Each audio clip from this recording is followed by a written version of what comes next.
Okay, so here's a short video explaining why I believe you need to be careful with the big three, the lifts that everybody is recommending to add on muscle mass at the fastest possible rate. I say you need to be cautious with them, and I'm going to show you some visual examples and some photos of what I mean by that. So let's start with photo number one here. Okay, here's an example of a guy who is extremely muscular. He's a big guy. You can tell that he's probably extremely strong in the gym, impressive at bench pressing, and probably can deadlift a ton and squat a bunch too. Unfortunately, if you look at his lower body, there's a curvy look to it. The obliques are, he has a thick waist from doing the deadlifts and squatting and stuff like that, because it requires a decent amount of muscle to stabilize your upper body when you're doing extremely heavy lifting like that. And from the hip bone on down the side of the leg to the knee, it kind of explodes out. And if you look at that red line, it's almost an hourglass effect. And if you're a guy, I think you want to avoid that. And as you can tell too, the jeans are those really kind of big, baggy, relaxed fit jeans that kind of taper inward and stuff like that. And those are kind of a disaster as well. But if you're a big guy with it does tons of squatting and deadlifting and stuff, that's really your only option, which is kind of a bad deal as well. So here's another example. This guy is a lot more lean than the first guy. He looks like he's in competitive bodybuilding shape.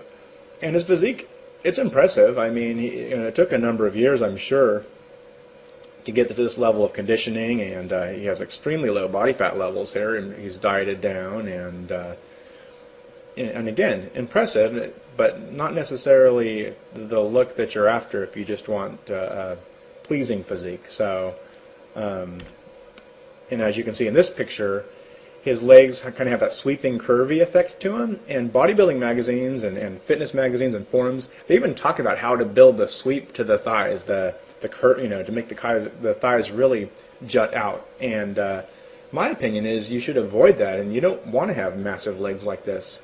If you were to draw a line from the outside of his quad, and right above his knee, straight up, it's almost as wide as his shoulders. And I would recommend to avoid that sort of look. So let me show you a couple pictures of a better, more angular look, and what I mean by not curvy. So here we go.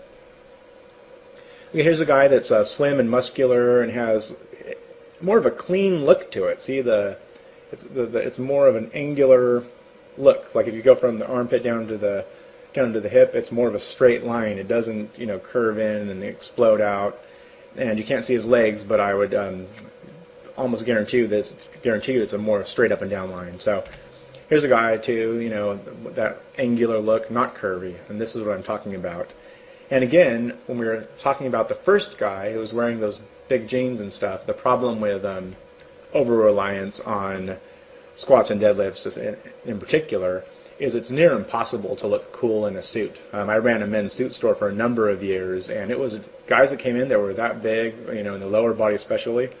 It was a disaster. They had to wear those big pleated pants, and they didn't look very good because they kind of almost had to make MC Hammer pants. They had to bring in the waist, but then they had to get these huge wide leg pants, and jeans are even worse. The selection is bad. So that should be important to you too, because you're not out of your clothes all the time. You should want to be able to fit into nice clothes as well. And here's a gentleman that has more of that lean, angular look, an example of that. So hopefully that makes sense to you.